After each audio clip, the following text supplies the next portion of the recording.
What's good?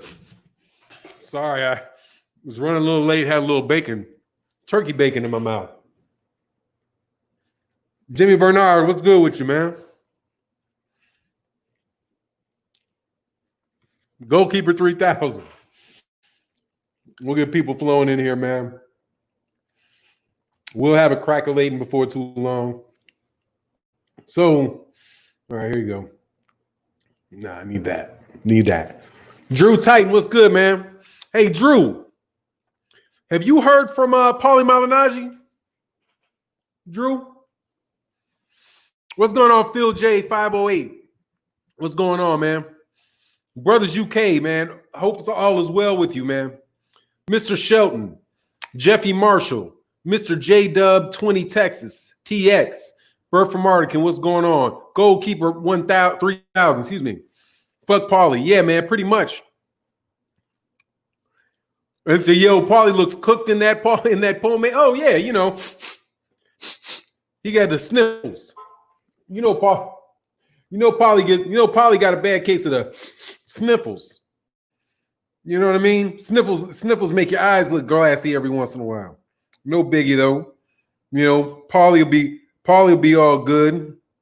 You know, now that he's shut up, dog. Ain't that a crazy? Hey, so let me know. Hey, Drew, have you gone back and forth with Paulie lately? Because I was looking on Instagram. He said, "Oh hell no, yeah, that's what I thought." He shut his ass up. Shut his ass up.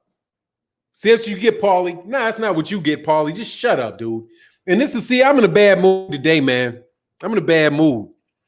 Because I'm sitting there watching all this stuff going on, and that ain't even us. Dude, this shit it's not even us. All of this stuff going on, dude, this shit's not even about us, man. It's not, dude, that's not, I mean, like the grand scheme of things, dude, it's not even about us. It's not about George Floyd. I don't think that shit's about police brutality, man. It's pissing me off, dude. Like, I'm like watching this shit, man. Like, shout out to said Fanon, I'm gonna text you the entire conversation, man. Yeah, let me know, man. But I mean, I don't think he ain't gonna say anything different, right? Fanon, peace. Some product for you.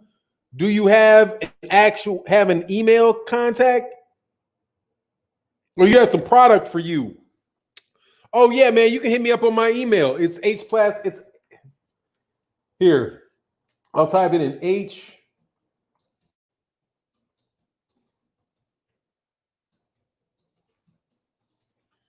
Yeah, man, just send it to that one right there, man. Yeah, Floyd been giving back for years. Look, man, my take on Floyd is funny though, because I appreciate it. Like I said, today I'm just in a bad mood, man. Like with all of this stuff, because Floyd Mayweather Jr. Like I appreciate what he did, like I really do. Like, and I don't want to make that seem small, right? I don't know how much a funeral, like the average cost of a funeral is, but I know they can get expensive, man. I know they can get 10. They can be thousands and thousands of dollars, right? For a funeral, right? I mean, on the big side of it, say it's cost $50,000, which I doubt very much, it does on average, but $50,000 for Floyd Mayweather Jr. is probably one of the diamonds popping out of his ring. You know what I mean? $50,000 to Floyd Mayweather Jr. is not a lot of money. So, but I'm glad that that's a great statement, and it is definitely great to get that pressure off the back of those families. So, it's a nice thing to do. I wish along with that people with like that much money, who have that much disposable income, man, you realize what you could do for what you could do for an academic that was trying to like create a realistic picture of and solutions to issues that we face.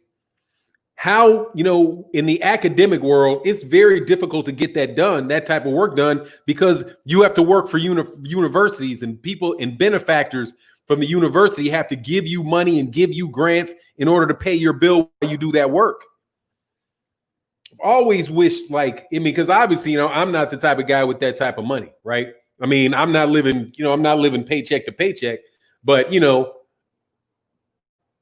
I ain't got a solid 3 years worth of money sitting there, you know what I mean, where I don't got to work, right? So, but Floyd Mayweather Jr. has that type of money, man.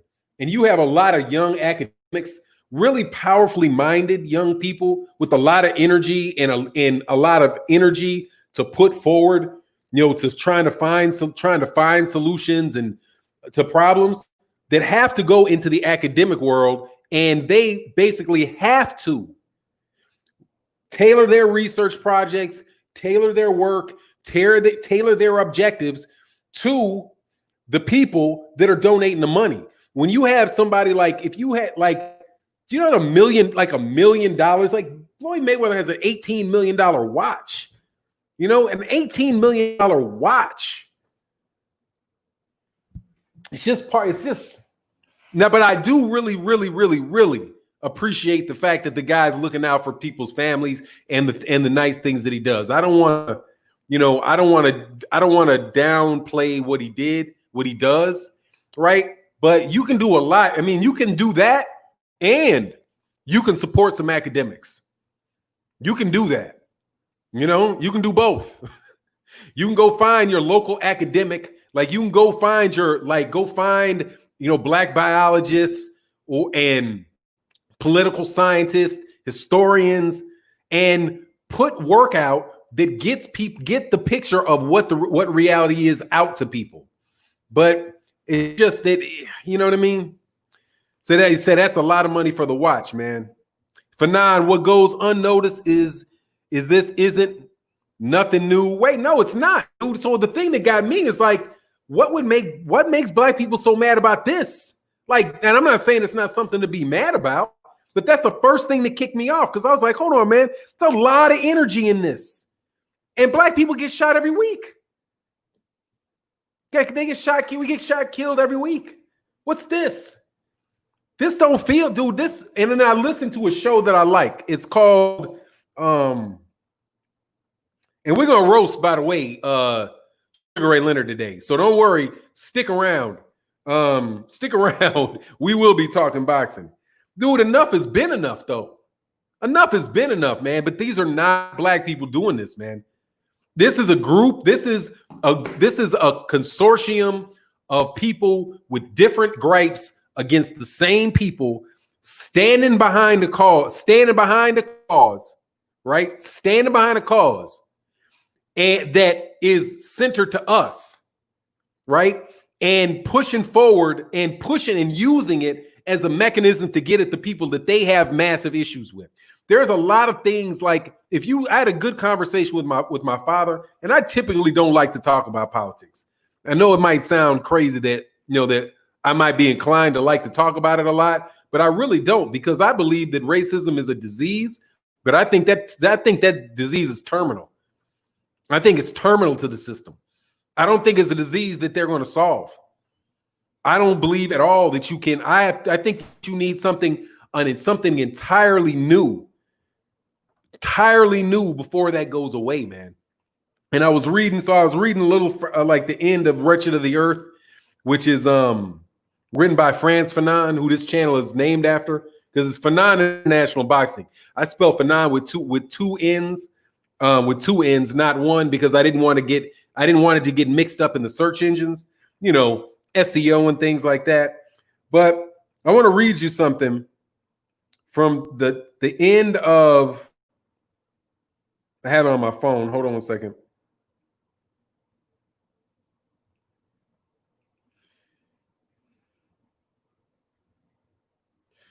This is one of my favorite passages from France Fanon. Here we go. Give me 1 second.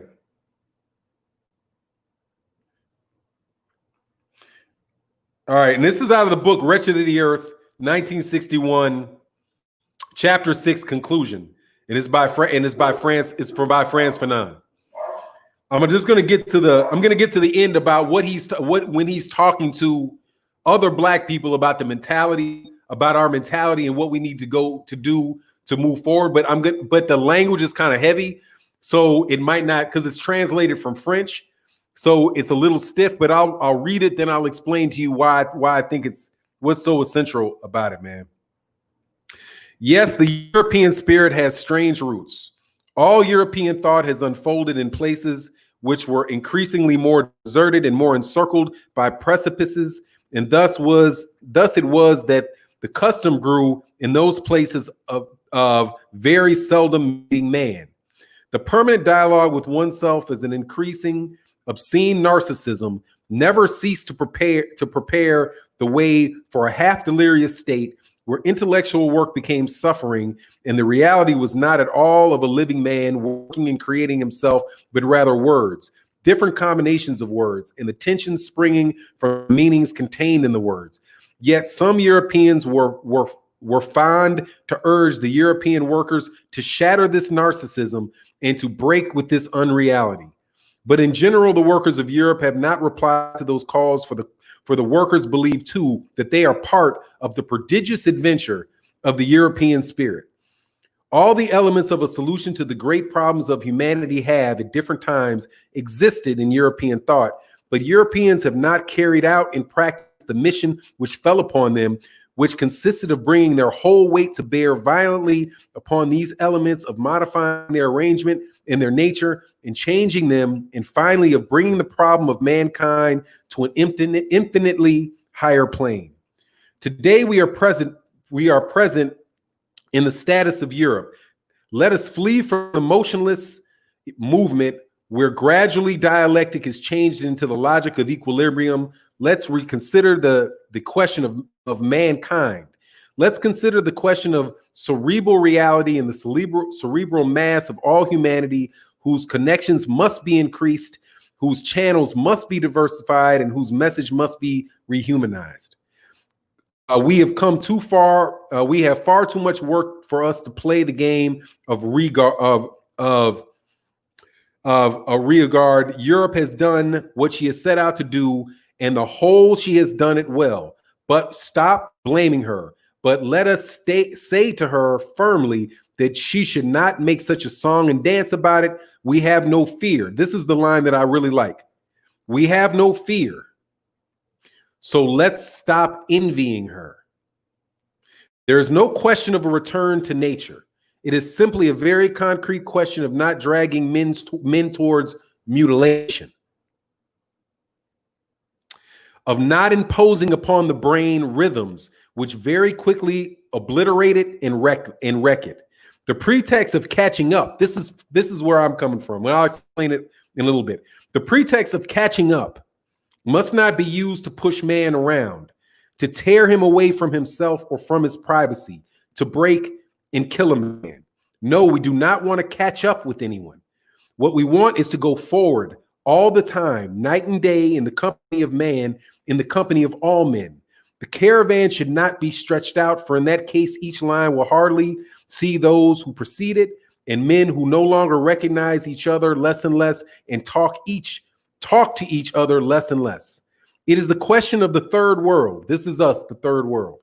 It is the question of the third world starting a new history of man, a history which will have regard to the sometimes prodigious deeds which European has put forward, but which will also not forget, and this is something that is very powerful, but will not forget Europe's crimes, of which the most horrible was committed in the heart of man, and consistent of the pathological tearing apart of his functions and the crumbling away of his unity.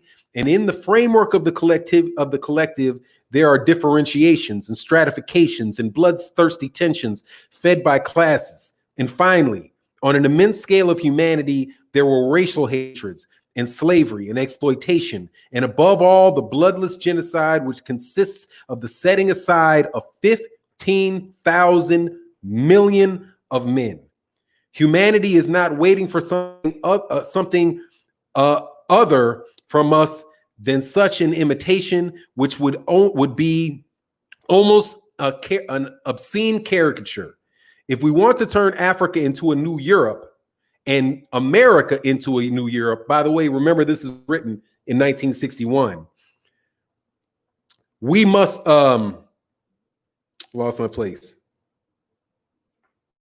If we want to turn Africa into a new Europe or America into a new Europe, then let us leave the destiny of our countries to the Europeans, for they will know how to do it much better than the most gifted of us. But if we want humanity to advance a step farther, if we want to bring it up to a different level than which European has shown it, then we must reinvent, we must make discoveries. If we wish to live up to our people's expectation, we must seek response elsewhere than in Europe. Moreover, we must wish to reply to the expectations of Europe. It is no good sending them back a reflection, even an ideal reflection of their society and their thought, from which time to time they feel immeasurably sickened. This is where we are right now, right? It is no good sending them back a reflection of us, even an ideal reflection of their society and their thoughts, which from time to time they feel immeasurably sickened. Now, what do they feel right now? Immeasurably sickened. And what this message is, to end it, said, for Europe, for ourselves, and for humanity, we must turn over a new leaf. We must work out new concepts and try to set aside a new man. That's Frantz Fanon from the book, the end of the book, Wretched of the Earth.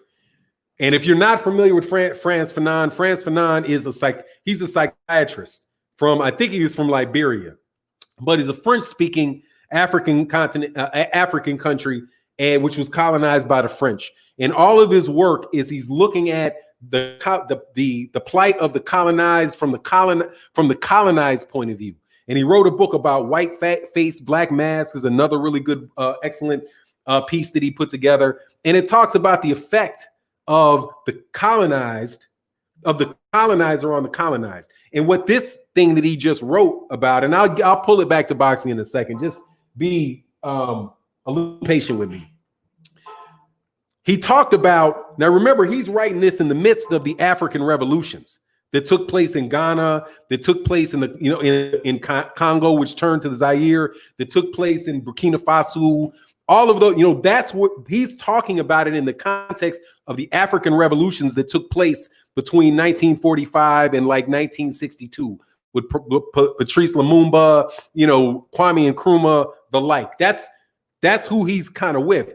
Now, he's talking about the about the necessity to be our own people and not try to repeat or try to copy what oppressors are, what the people who oppress, that are oppressive, do to us.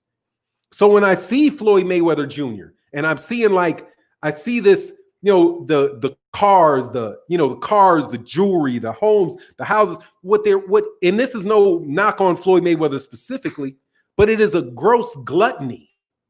It's a gross gluttony. It's the same type of gluttony that is leading to a lot of the disruption that is being caused by people who are not black. Now, one thing that Pauli Malignaggi said, right? And then I knew this shit was coming. This is why he shut up. Okay. Now, thank you for being patient with that, right? And because I said I don't like to do it a lot because I know sometimes it can be heady. But the gist of it is that we have to create some, like Neely Fuller Jr. says the same thing. The goal of the independent compensatory code concept system for thought, speech, and action, right, is to come up with a personal code that will allow you to replace the system of racism and white supremacy with one of justice. So his theory, his point, and Fanon and Frantz Fanon's point are the same.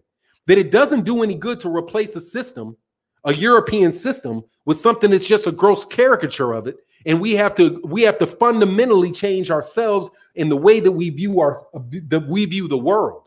Right now, remember who Frantz Fanon is. He's a psychiatrist. So similar to Dr. Francis Cress Wellesley, right, who worked along with, rest in peace, Neely Fuller Jr., right, with the ISIS code and all, the ISIS papers. Remember that? She was talking about the way that you perceive the world, right? And fundamentally, the issue of racism is one about how you view the world. And eventually, dude, in order to break that, the viewpoint of the world has to change. So I think it's terminal in that regard, you know? So I'm very, very careful about allowing what we have. Now, and you might not necessarily, Dr. Francis Cress Wellesley, it was her name. So what's going on, Hamad S? Be careful. You know what I mean? Just be careful. Because this is not about us anymore. It's clearly not. I was listening to a chat. It's called the MS. I can't remember the network, but it's a black dude I like. He's a progressive. He has this like a YouTube channel on politics. And there was a discussion that took place this morning about progressives working behind the Black Lives Matter movement. Now, these guys talk in the verbiage of the Black Lives Matter movement, right? Like, to me, the fuck is that? You know what I mean? Like, the fuck is that? But anyway, I'm talking about the organization. That organization makes damn near no sense to me because it's splintered. It's another example of using our martyrdom, which is the better way to do it. We're like the universal martyr, right? If you want to see like police brutality, right? Yeah, exactly. BLM is LGBTQ. And they push that agenda heavily.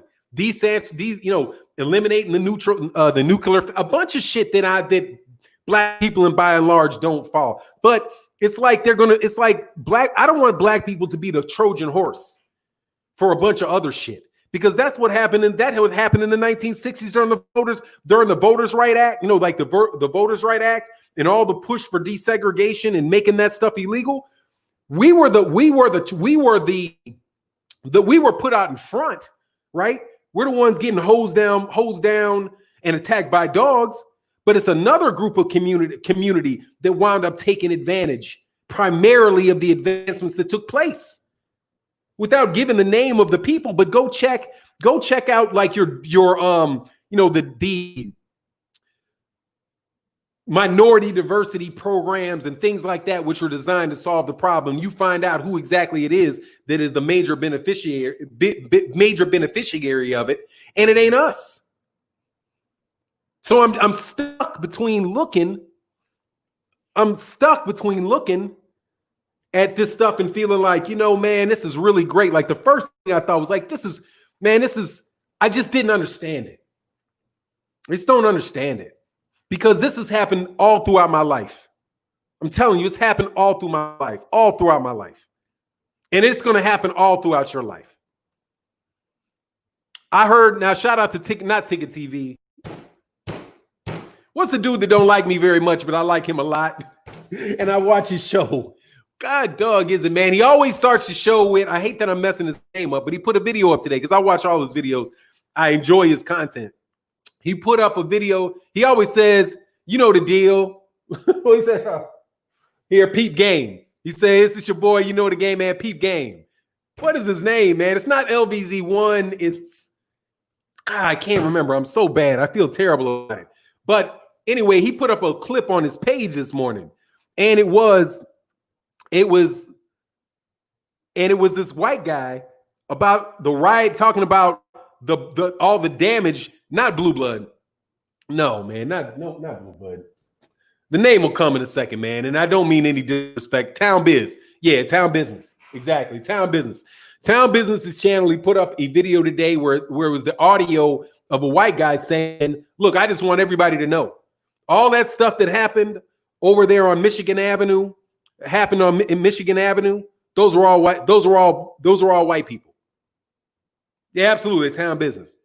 I've been a subscriber for years. Those are all white people that did that. All of it. You look at the pictures on television with windows getting broken. You have to look hard to find a black person throwing stuff through windows. And if there is one there, there's 15 white people around them. So it's just like the visual doesn't make any sense to me. Like, and this is why, like I say about Pauli Malignaggi, man. This why it just turns me off. Because Pauli Malignaggi, like people, are probably out there throwing bricks through the fucking windows. Because listen to what he said, right? Listen to what Pauli Malignaggi said. He said in this note to Drew Titan, he said, you know, that I'm gonna paraphrase it, right? Police brutality exists. White people, black people, everybody has problems with the police brutality. And if black people would couch their issues with police brutality in a class struggle, right? In the class struggle, then you would have more people that would support you and follow you, right? But as long as you say that it's race, then it's hard for me to sign up with you. That's what Pauli Malignaggi said. Drew Titan, you can correct me if I'm wrong. But he was talking about the class struggle. Well, who are these people that are running around bashing windows? It's people who are suffering because of lost jobs from Corona. They're suffering from lost jobs because of trade agreements like NAFTA, right? Who send manufacturing jobs out of cities like Chicago and Detroit, and they send them to South America or they send them to China, right? That's the struggle, that's the working class struggle that they're going through, which is why I wanted to read that to you. And I know I'm not doing boxing today for real because I had a hard time making videos, right? But let me make sure. I want to get this. Where is the part where it talked about?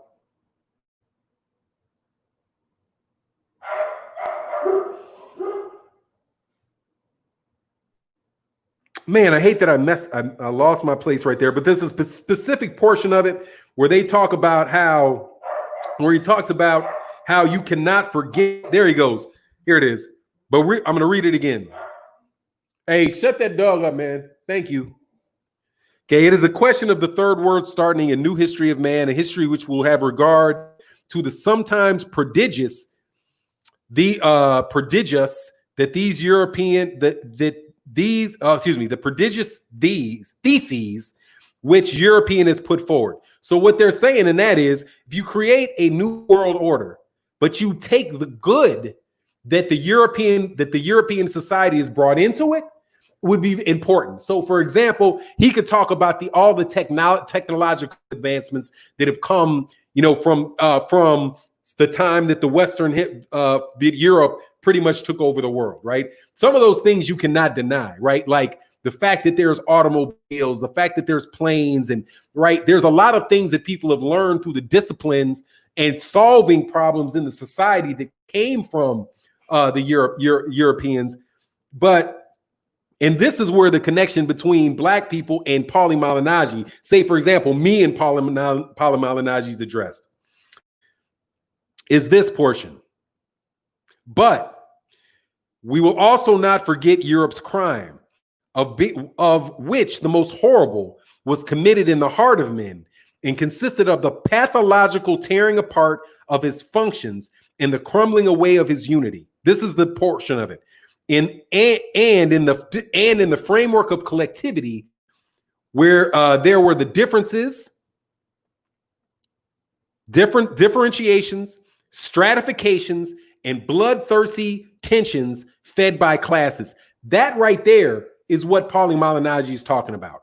He is talking about the differentiations, the stratifications, and the bloodthirsty tensions caused by the division of people into classes, right? That was the start of the oppression of the European, was within Europe, right? Because you had the monarchs, you had monarchies, and then when it shifted from monarchies, you got oligarchies, but you still have the working class Irish, the working class Scottish, right? The Eastern Europeans, they came, and that's why they considered the United States to be the new world, right? Because they were extended rights and opportunities that they were not able to have in Europe. But with the rapid expansion of European dominion, it allowed for more opportunities for Europeans who otherwise wouldn't have had them in Europe itself. But that it then gave way to the massive oppression of 3/4 of the globe who have color in their skin. So racism came after the oppression that was taking place in Europe, but it trumped it and it internationalized it, globalized the oppression, right? For a differentiation based on color. So Paulie sits there and thinks class, class, class.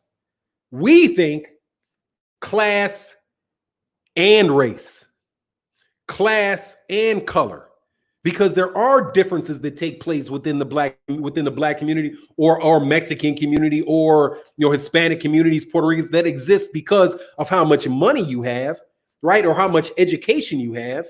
Those are very real things. He says, so basically Fury. Yeah, like Tyson Fury. That's why Tyson Fury comes over here and he feels like he's king of the world. He's not over there. He's a gypsy over there. But he comes over here and he's free.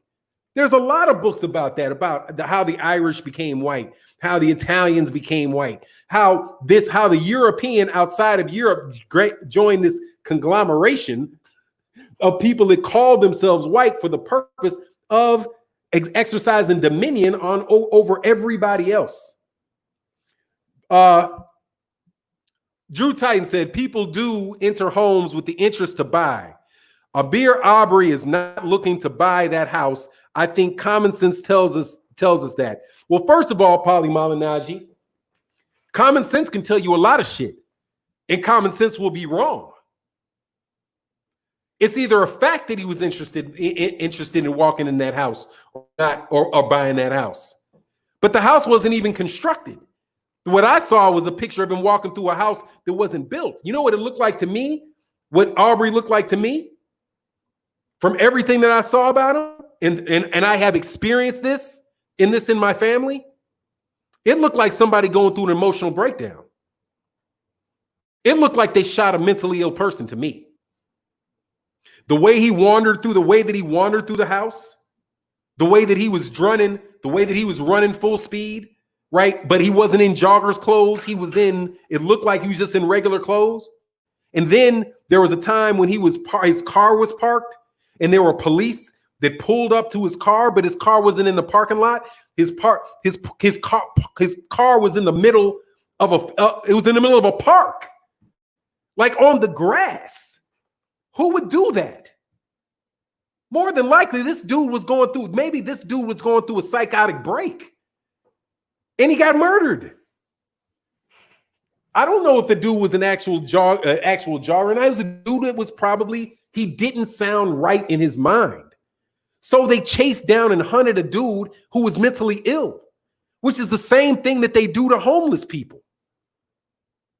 Yeah, man, you got to look at that. Yeah, hey, Bert from Arctic, I appreciate that. But man, that's what I saw with him. I was like, this dude is going through an episode. He's going through an episode. He's running. He's digging. He's looking around in houses, right? He's parking his car saying, man, all I'm trying to do is chill on my day off. I'm chilling on my day off. I'm not. You could tell how much anxiety and aggravation he had. Bro, they park on the grass in certain states, knock it off. Fuck you, Alton Howard. No, I'm not knocking shit off. Fuck you. I've lived in every fucking state in this. I've lived in multiple states. It is not normal for people to be parked in the middle of fucking grass, dog. That's not normal. Where do you see it? What state do you live in the United States of America where there's a vast park where people just drive up and park their cars with no other cars around, dog? Man, get the fuck out of here, dude. It's possible for the dude to have been mentally ill, man. He still didn't deserve to die. That's exactly, Tate Walker, that's not normal. I've been here 50 years. I've been on this planet 50 years.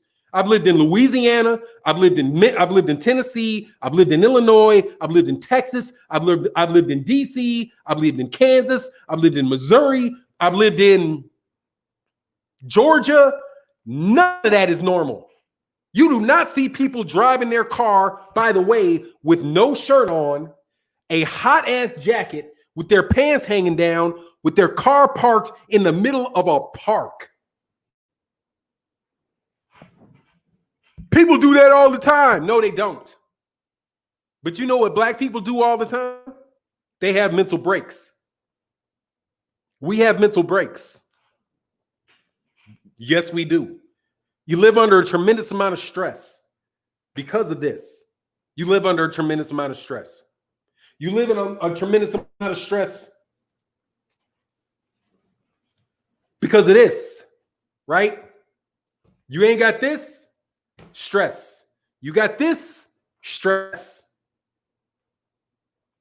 Damn, I'm looking at it totally different now with that, brother. Yeah, man, they do 100. See, because you got to understand, dude, this is what I do at least.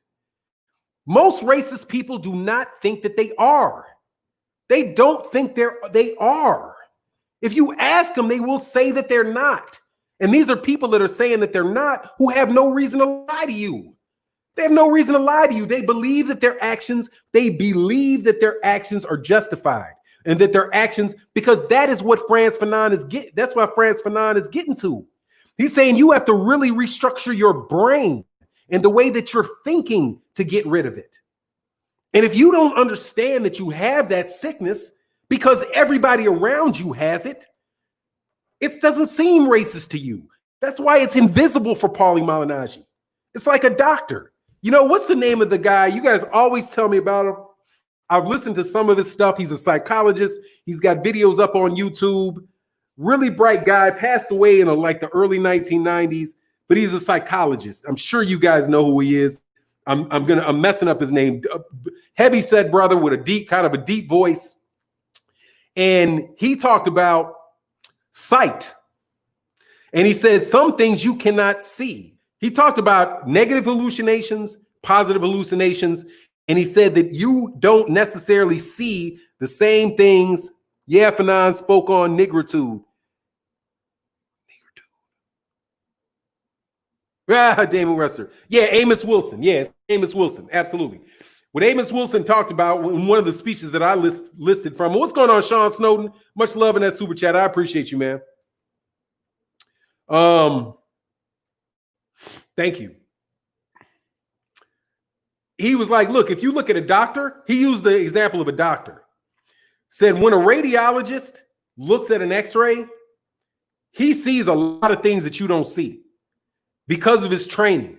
Through his training, he was taught to see. Through our lives, we're taught to see it because that's what we live in every day. They don't live in it. They don't see it every day.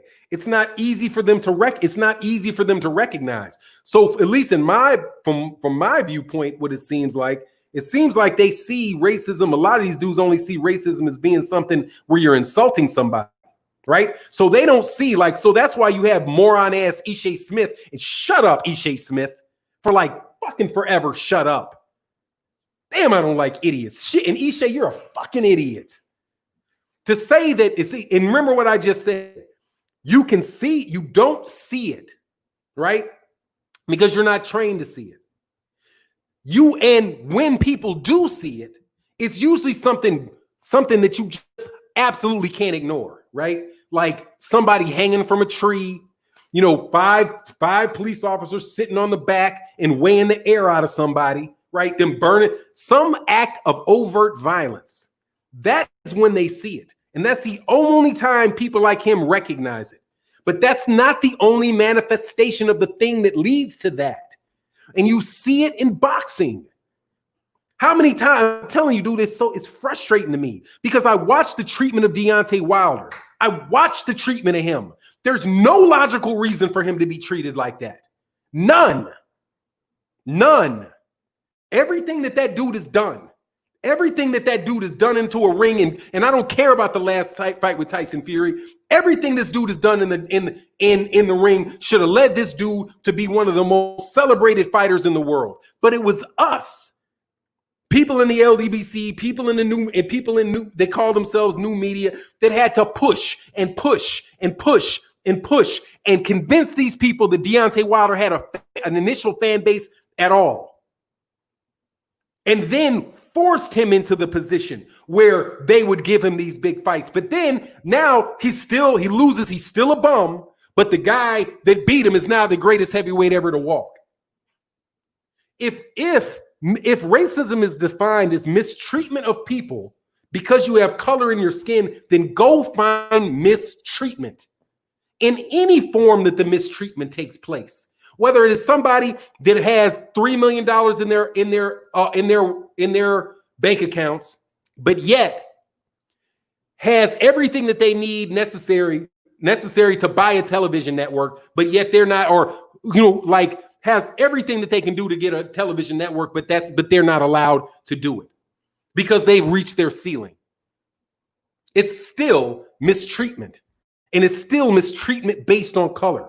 So for Ishe Smith, you fucking idiot, to say that racism doesn't exist in boxing tells me that you fucking idiot do not understand the very basic fucking reality and what it actually is. And you're a stupid piece of shit who needs to shut the fuck up.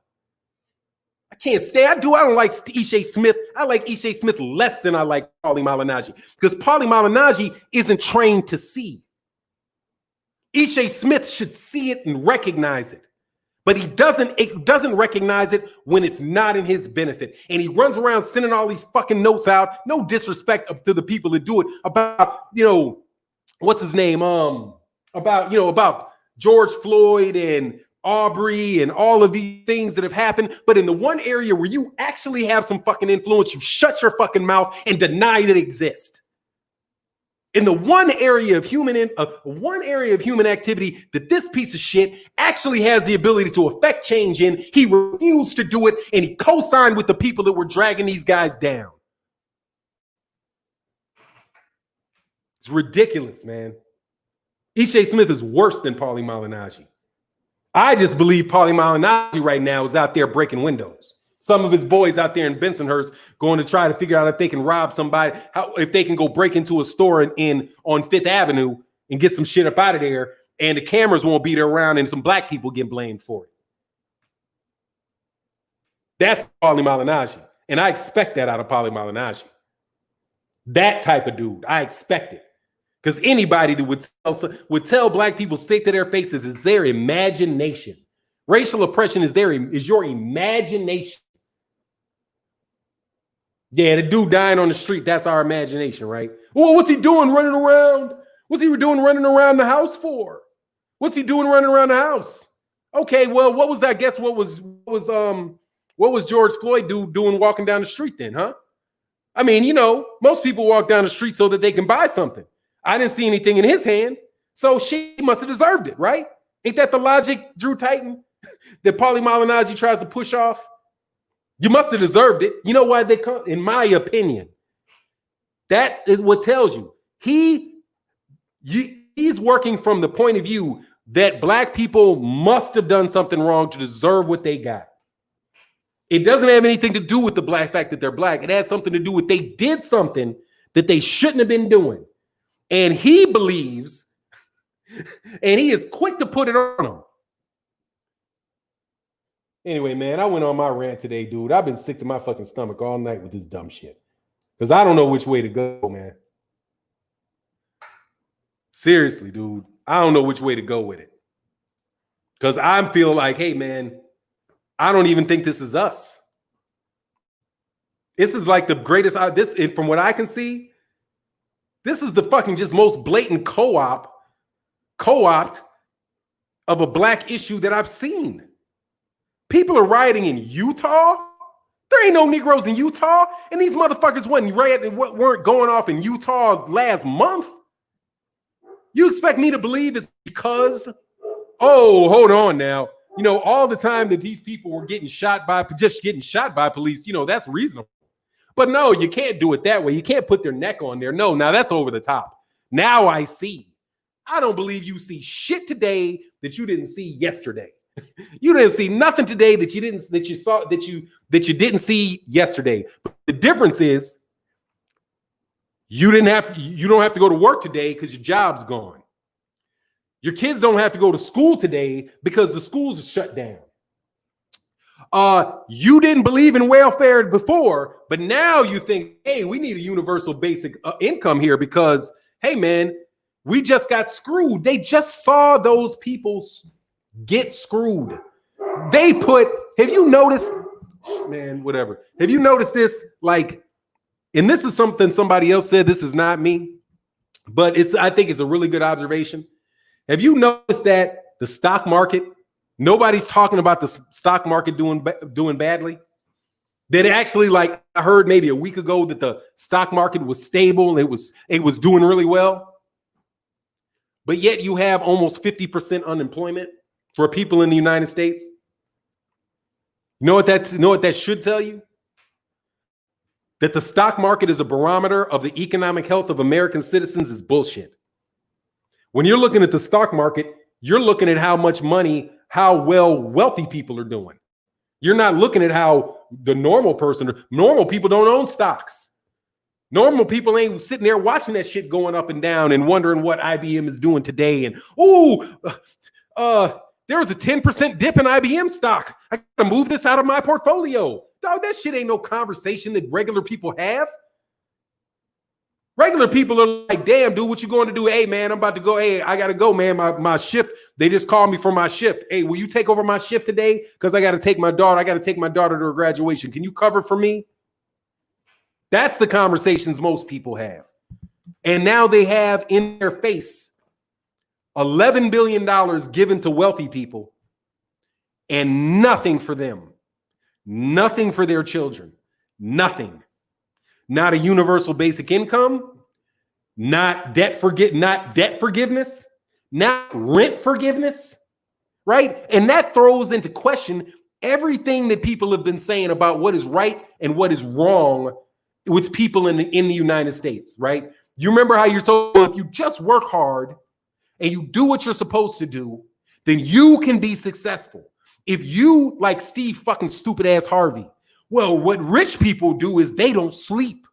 So you just need to not sleep. If you don't sleep and you work all day, all night, then you will be successful. Well, what happened to why are people being successful now? That should still work, shouldn't it? Shouldn't it still work? But that illusion gets blown out of their faces. These young folk know it's not true because there's nothing that they did to create this disaster. It's 100% a virus.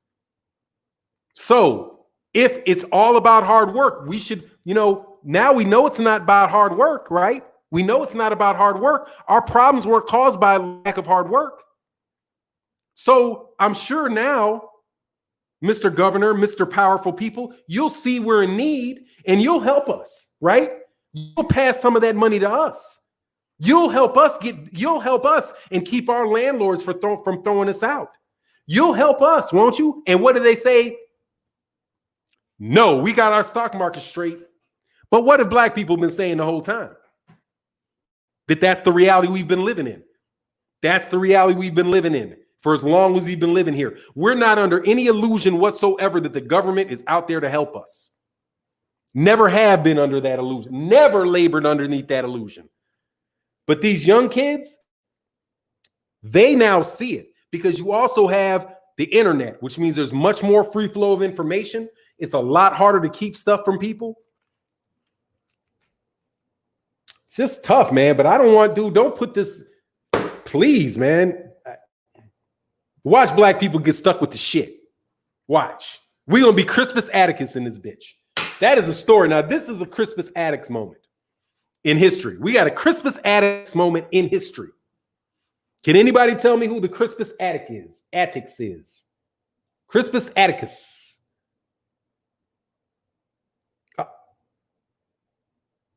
He said suspended eviction for 90 days in the UK. Not here. Much love in that super chat. Juniper B said, look up the Boogaloo Boys. They are a designated hate group that plans to use the process to create riots, to start a race. Yeah, exactly. Of course. You can see it. They're dudes. They just think black people are stupid too. They're going to come into neighborhoods, drop off whole loads of bricks. Man, dude, you throw the way. Oh, hey, you want a brick, man? You want a brick?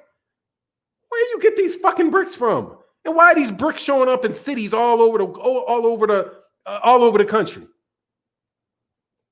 But the Crispus Attic moment, yeah, exactly. First to die in a revolution, George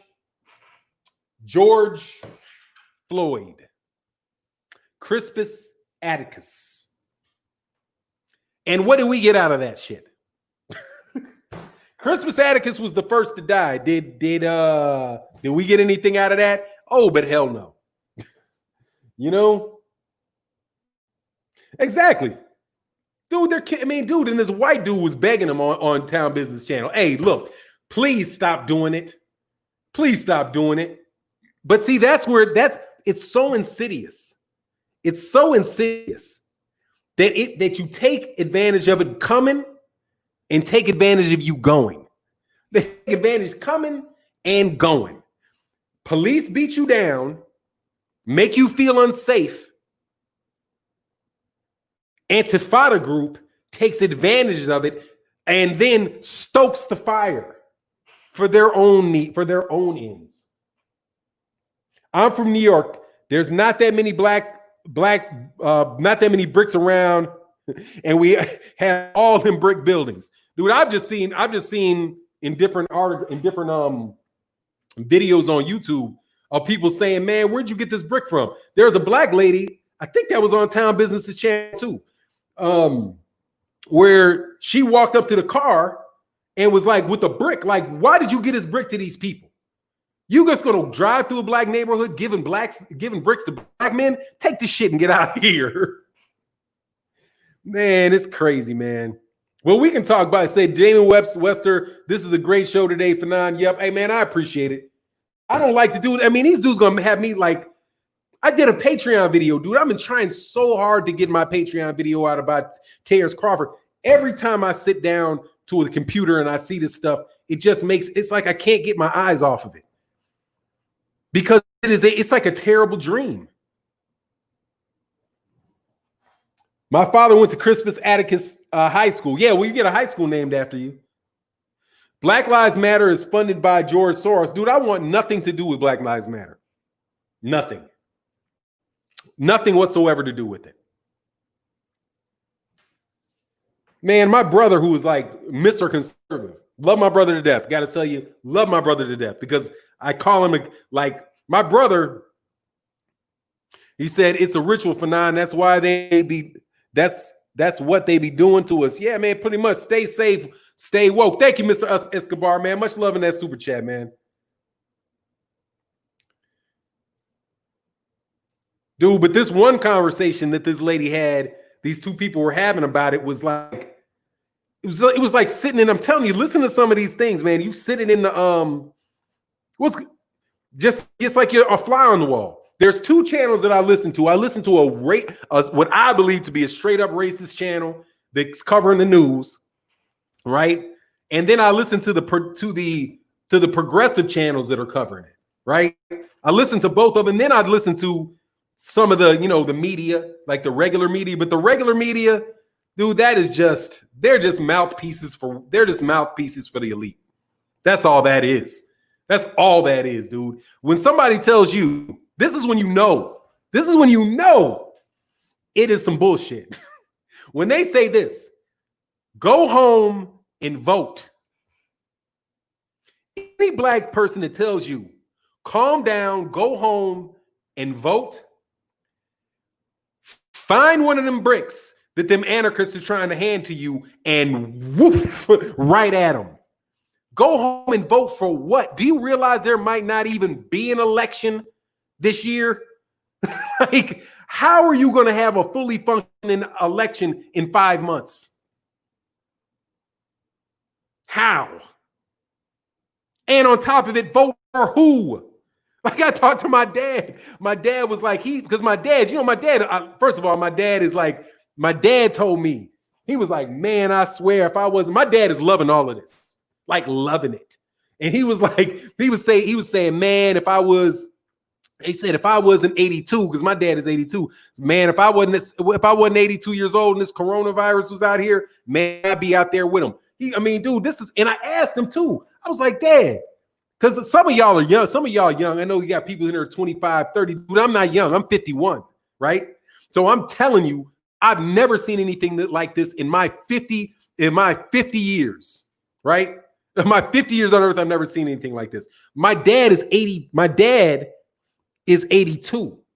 So he lived through the 1950s, the 1960s, the 1970s, 80s, 90s, 2000. That's him. And he said he's never seen anything like this. Never. He said that the dude that he went out and found that there were people rioting, or not rioting, people who were protesting. And he were like, man, in my hometown, dude, there are people out doing this in Glen Ellen, Illinois, in Wheaton, Illinois. Dude, those are far west suburbs where they don't give two shits about black people. But you know what they do care about? They care about the manufacturing jobs. They care about that health. They care about that health insurance. They care about the educational costs associated with their kids, man. Minister X, please help me understand why you're so against Terence Crawford. At this moment in time, you should be trying to speak highly of all brothers and sisters.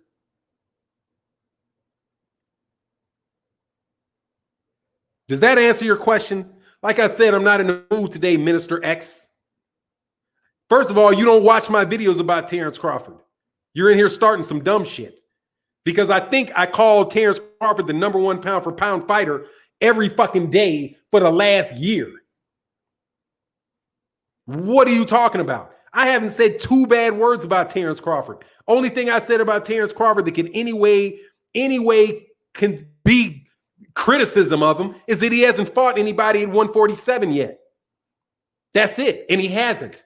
So as soon as he fights a top guy at 147, I won't say it anymore about him at all. But what would possess you, Minister X, to bring that shit up in the middle of this conversation?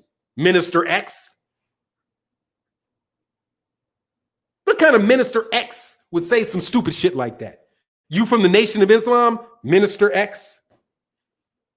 The Nation of Islam criticizes black people all the time. Nobody said it. No, there ain't any group of black people that says we don't get to fucking criticize each other. Only fucking idiots like you who would come in the middle of a conversation like this and bring up Terence Crawford with the name Minister X. Fuck out of here, man. Logic is something that everybody in the universe has, okay? And what you just said was highly illogical. Your statement doesn't match your name. Pull the layers on his clown. I mean, man, you know, these dudes, man, not everybody's stupid, dude, okay? Not everybody's stupid. Okay, I know you think people are stupid because you were taught in school that people are stupid. Dude said NOI been infiltrated. Dude, NOI, they started infiltrated. Dude. Yeah, man. See, if you're not in one of those groups, you wouldn't see the similarities. If you aren't in one of those groups, you won't see the similarities. See, I'm a noob. And I went through our rituals. So I know my rituals. I know our symbols. I know our code of ethics. I know all of it, right? So I know yours too. So I know the Crips too. And I know the Bloods too. And I know the Vice Lords too. And I know all of those symbols. I did this shit for somebody. I blew this kid's mind. This is one of the time where I really did pull Brainiac on somebody. They were like this, all of these gang symbols, right? Like, you know, the pitchforks, exactly, Omega Psi, you get it. He who greets with fire, that's what's up. There are the pitchforks. There was the stars, the pitchforks, the left, the right. Oh, I was like, dude, this is what this is. That's what that is. This is what it is. That's what that is. This is what you believe. Because he thought that I was because you know, in like real gang members, I mean, like the original gang members, dude, that there was some real shit behind that. You know, it wasn't just a bunch of shit they just randomly made up. Exactly. Prince Hall, Washington Masons. Bloods and Crips funded by the Pilgrims. Dude, all of that stuff is the same shit, dude. Blood. Nigga, I'm blood. Red, blood red. My shit's blood red. Okay? Blood red. Same, damn near same everything. The only difference is that we're put out of a university, and our job is to serve the system by doing, professional level jobs. The jobs of the people that organize that stuff. What's going on, Noop? If you are really a Noop, that's what's up. He put something in there, Noop, but he got the right one there, though. Yeah, oh yeah, you got it right, though. You got it right. See, like Noop more than likely is a Noop. I didn't say I said I'm a Noop. See, but we know because we just bloody red. And it's the same system, but our job is to go out there and do something else. BFTB, you see my comments? No, man, my bad, man. I've been in the zone today, dude. Say you missed my super chat. I'm sorry, I've been screwing everybody's stuff up. Vote for Pedro. Who's Pedro, dog? Who's Pedro, man? I'm not voting for none of them dudes, man. I'm telling you. Dog, don't get ready. Don't get your hopes up for voting. Don't get your hopes up, Holmes. Don't get your hopes up about this voting shit, dog. Don't get your hopes up. All of them are fucked over. All of them are, dude. All of them. And like I told my dad was like, do you think that these Trump voters will see all this stuff related to Trump and then they will vote for Biden? Like, dude, ain't nobody thinking jack shit about Joe Biden. Like, Joe Biden and Donald Trump are your choices. And you think that you need to stop being in the streets trying to actually do something and go home and wait around for Joe Biden to do some shit? Joe Biden was in the Senate when the crime bill got passed. Joe Biden has been part of the structure that has led to this dumb shit for the last 40 years. What is Joe Biden going to do? It's crazy, man. Somebody's trying to get our vote for free using fear or anything to get our vote. Dude, let me tell you, man, voting, it ain't about the vote, dog. It ain't about it. And I say this as somebody I have a degree in political science. I say that funny, dog. The vote ain't about it, dog. The vote ain't it. The vote's not it.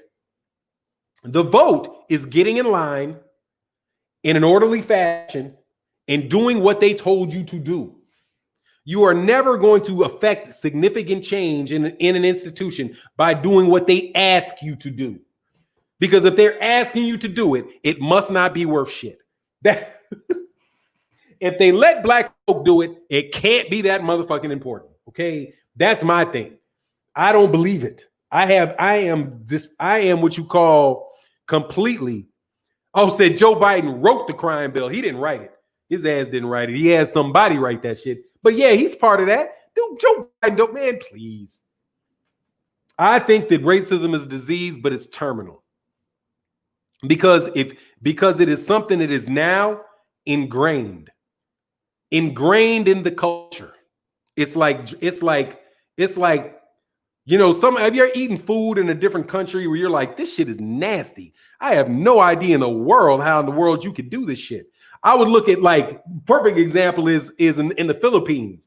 They have this delicacy. I think it's a delicacy. I missed your super chat too, Big Dog Willie.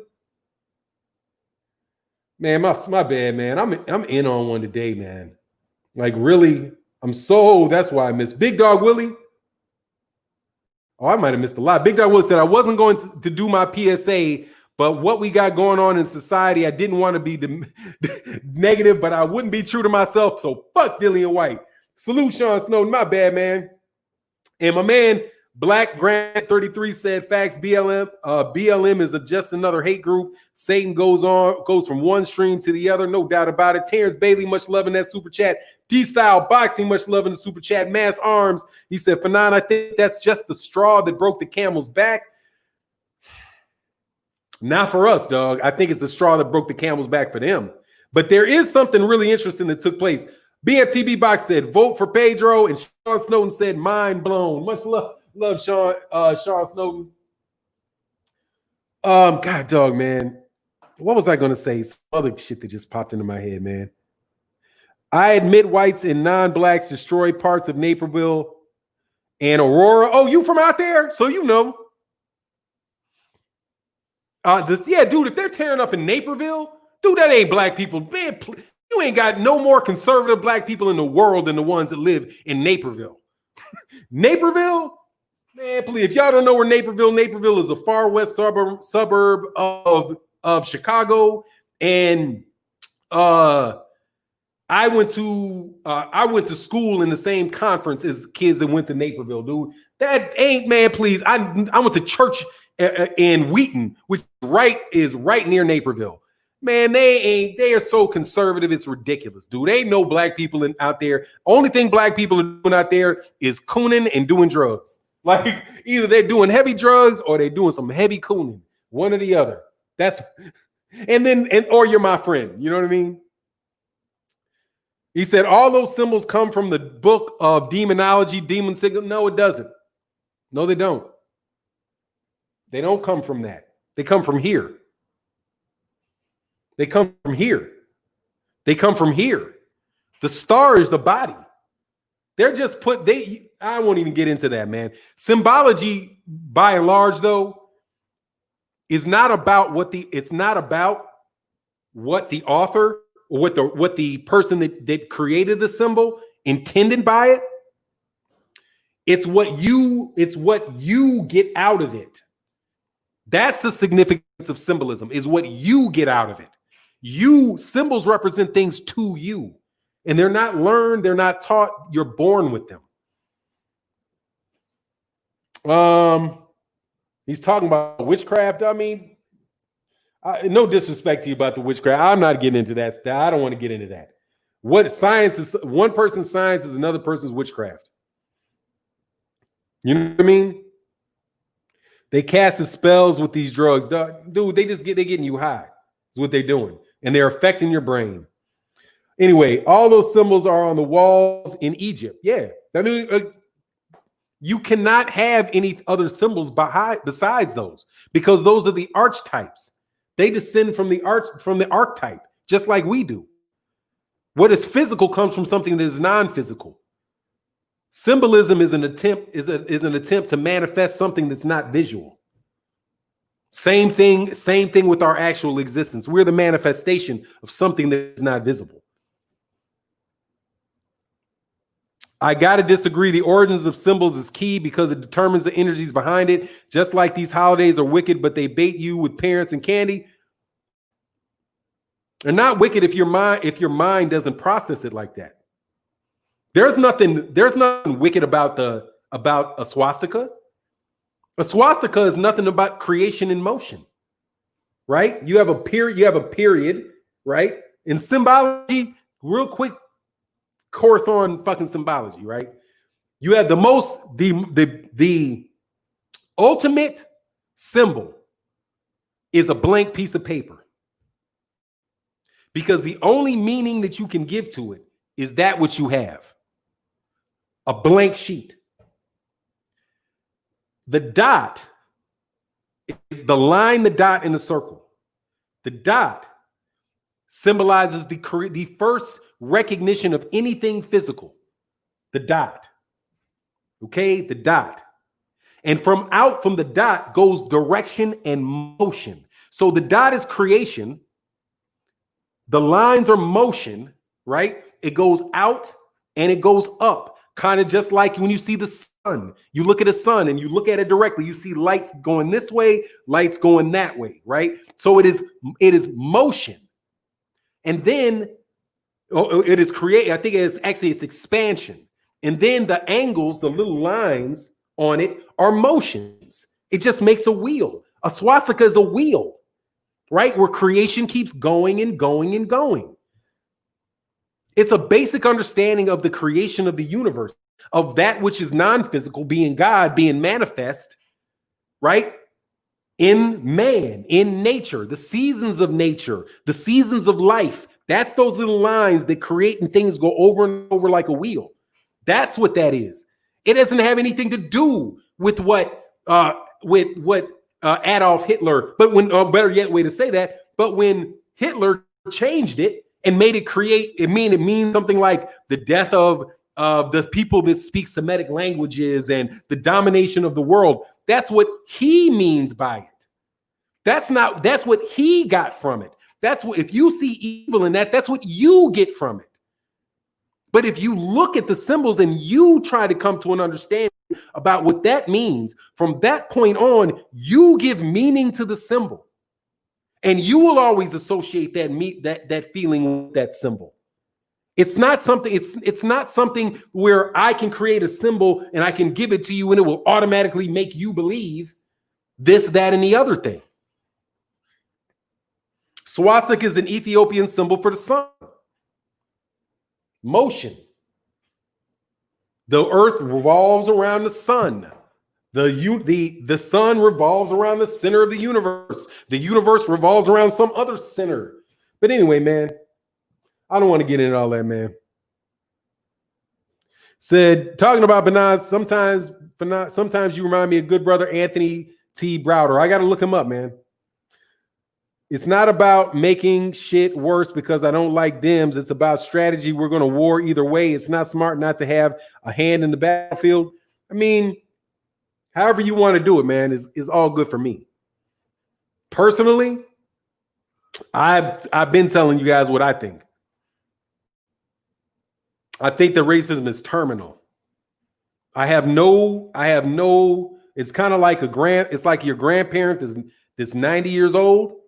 You have a grandparent that's 90 years old and she got stage 4 liver cancer.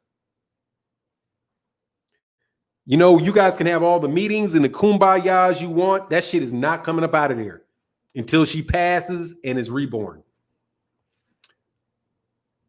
It was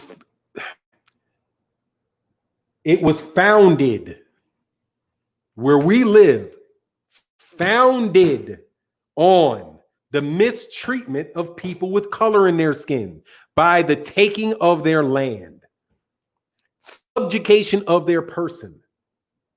That's what that's what this country was founded on. Without it, it would not exist.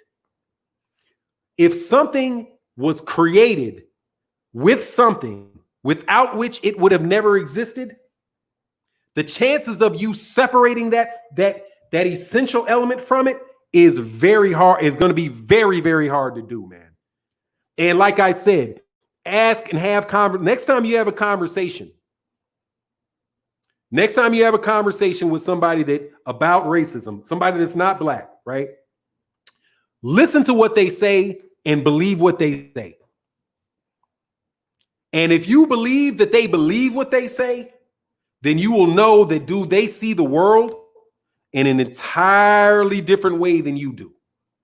And you're not going to get that shit out of them. So the best you can do is do what Frantz Fanon said. You got to create something new. We have to create a new way of living, a new way of thinking, a new way about about what we do, and one that is not dependent upon or a gross caricature of the system that is served to oppress you to begin with. Which is back to Floyd Mayweather Jr., man. When we are not trying to impress people that they will call it the elites. So I'll just do it for the sake of saying it, of the elites, right? Until we stop trying to impress them and we don't care what they think, then that's going to be the first step to creating a life that we can live where we can have a greater degree of fairness, a greater degree of justice. What did my man Black say? Gold cross on gold chain looks good. And that's all. I don't believe in none of that other stuff. See, the gold cross in the chain doesn't mean that to you, BFTB. You know what I mean? It doesn't mean that to you. But go ahead and put a picture of Dillian White on a t-shirt and see if you wear that. Hey man, what if they put a picture of Dillian White? What if the new crosses were a picture of Dillian White on that cross? Would you wear the cross? You go try to find some other gold, some other shit that was shiny, because it'll be Dillian White hanging there. But then again, BFTB might actually wear that shit. He'd be like, shit, this is a dead Dillian White. Hell yeah, I'm about to wear this shit. Rock it. So that's why I don't get hung up on it. Like even the stuff with like all that, I used to get with people on that like the Harry Potter stuff. Father.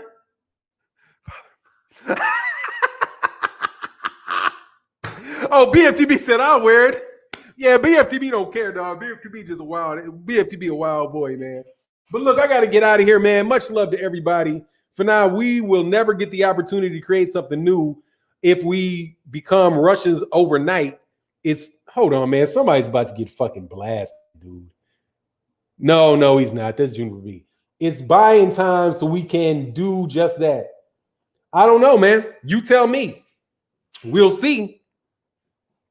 We'll see. We'll see. But oh, that's what I missed, though. There is a crazy sign, though. All right, and y'all remember I told you this.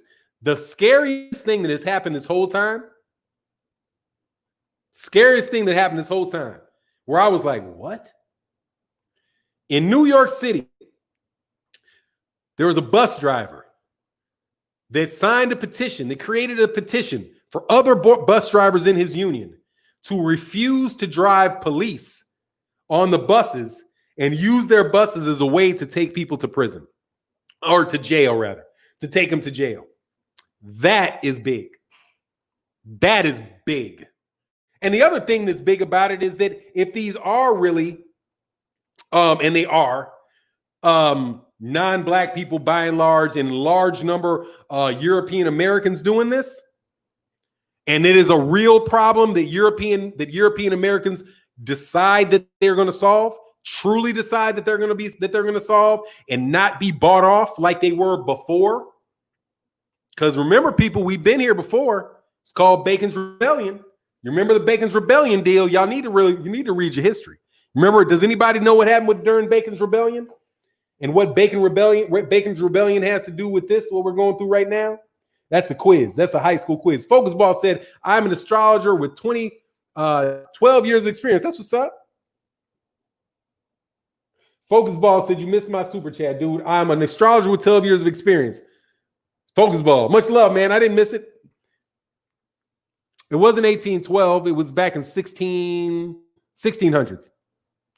I'm guilty for not knowing. Well, let me tell you. Bacon's Rebellion was during the time of the colonies, before there was a United States.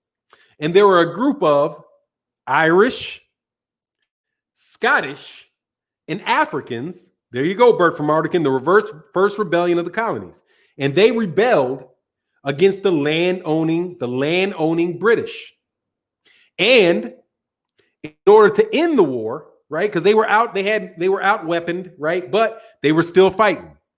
And in order to end it, though, the British struck a deal with the Irish and the Scottish and gave to them the rights of an Englishman in the United States. And so, but they didn't leave the Africans out of it, right? They gave the Irish and the Scottish the rights of an Englishman. And then they took away Black people's right to self-defense, which means that a Black woman could be raped and it was perfectly legal. She would be breaking the law if she did not allow herself to be raped. If a Black man was attacked, he would be breaking the law by defending himself. So the Irish and the Scottish got together with the British, sold out the Africans, and then put us into permanent second class or third class or non-citizenship, however you want it to go. So while we're going through the same thing, while we have Africans in the street and we have European descendants in the street, remember Bacon's Rebellion and look at what the outcome winds up being. If the outcome winds up being universal minimum wage, if it becomes things like anything that is not directly associated with eliminating and replacing the system of racism, it's not primarily for our benefit. Because what we want, by and large, this is not anything, we don't need spokesmen or leaders to tell you this. We want, first and foremost, to be able to walk around and not have a weight of shit dropped on us because we have color. That's the number one thing that black people in America want. Not who agrees before reparations. I would take this shit any day over reparations. If we could walk down the street and nothing and the color in our skin has no effect on what we do, where we know that's the case and we believe that that's the case. If that could take place, I would be happy because we probably wouldn't need reparations. Fix the fucking problem. What good is reparation? Now, reparations, interestingly enough, since we in the middle of all of this. Oh, yeah, that's how I do, yeah. And that's who they work for. That's what the police, the focus ball. That's what the police are. That's what the police are. And that's how they behave. Listen to the words in their mouths. They don't work for you. They are the buffer between the wealthy and the not wealthy. They are there to ensure that you do not go back into downtown Chicago, that you do not carry all that shit down into Fifth Avenue in Manhattan. Listen to the words that they use. Looting. They are concerned with the destruction of property. Why should anybody give a fuck about property right now? Just think about it. Why are we like, I made the mistake myself 4 or 5 times saying looters. Looters. See, that's because they're like, hold on, these people are taking our property. They are there to protect property. Well, if you're there to protect property, who are you really there to protect? The property owner. You're not there to protect the people that don't have anything, because the people that are tearing shit up are people that don't have anything. So they're saying, look, if I don't have anything and you have all this shit, I'm going to destroy your shit. Even when they talk about black neighborhoods, yes, there are black people in black neighborhoods that have their stores and stuff torn down and messed over, and it's not the brightest thing in the world to do for people that have businesses in those communities. But most of the businesses in those communities, the buildings that are owned in the streets and in those neighborhoods are not owned by black people. And they will prove it to you in short order when they regentrify your ass the fuck up out of there. Right? Anyway, yeah, what do I care about somebody's property getting torn up? You got people dying, and you're talking, well, we got to be careful about the property, though. Okay. We know we got kids. We know we got kids. We know we got kids that are starving. We know we got people that are worried about, where they're going to stay. You got all kind of people homeless. You got all these problems, but we got to make sure.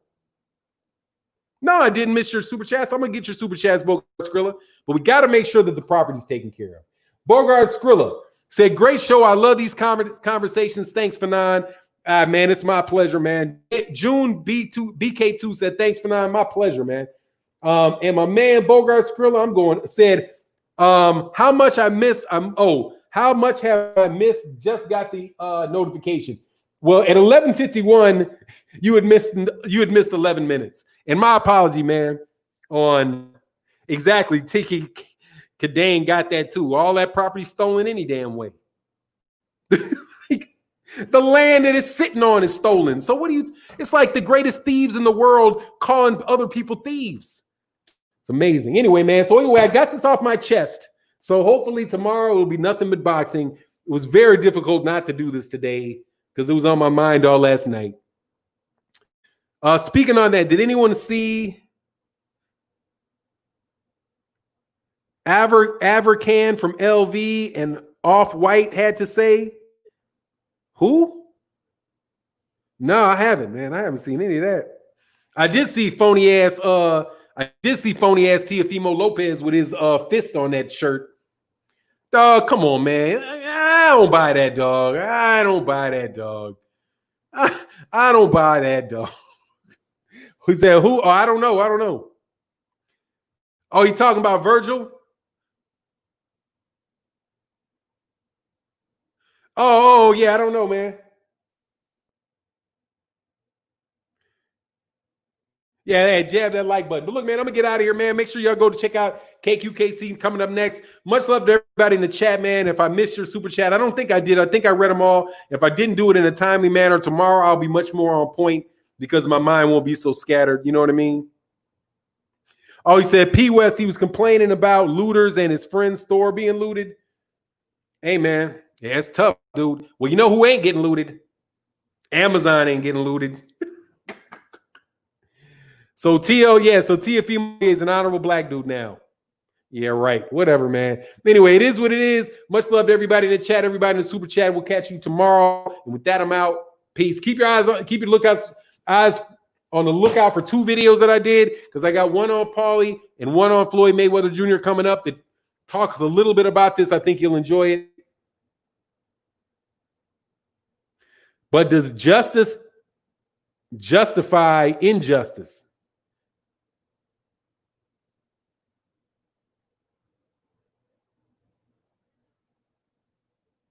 Does justice justify injustice? Is it injustice?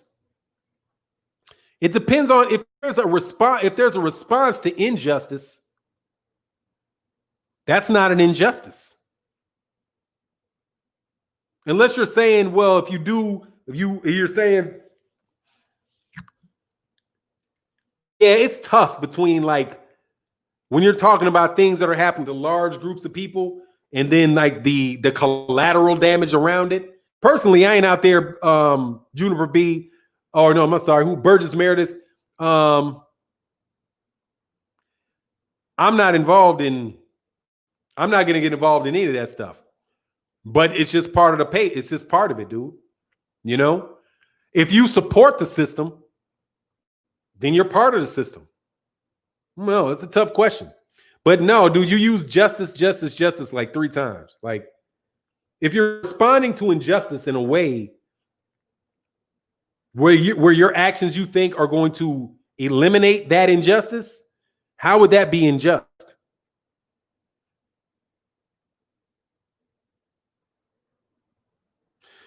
Escobar said, Fanon, I respect you, gangster. When you retire from your channel, would you consider getting into politics? No. Oh, he's a troll?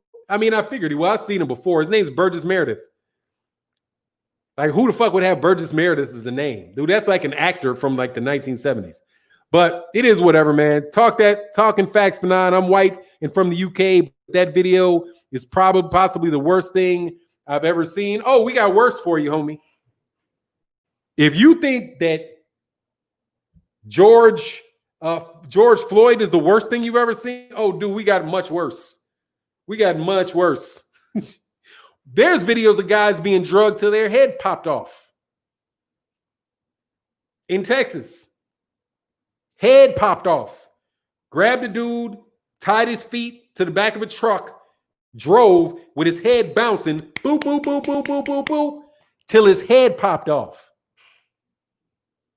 But hey, man, not you, but a whole lot of UK dudes when we were talking about, oh, by the way, hey, man, where's the apologies to the LDBC?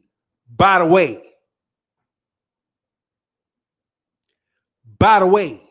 where's the apologies? I know we've been talking about this shit directly and indirectly every fucking day for 3 straight years. And people in boxing, you're just the race baiters. You're race baiters. You're race baiters. The race baiting community. Lions Den race baiting community. All you motherfuckers silent as a motherfucking mouse, huh? Silent as a ghost around this mug right now. Shh. A thank you will do. Crazy. Anyway, man. Left wing, right wing, same part of the same bird. Ain't that the truth, P. West? He said left wing, right wing are part of the same bird. The system ain't broke. It's running how it was designed to. Thank you very much, P. West. Ain't nothing broke about it. But anyway, it is what it is. And with that, I'm out. Peace. Yep, James Bird, Hamas S. crazy. Peace.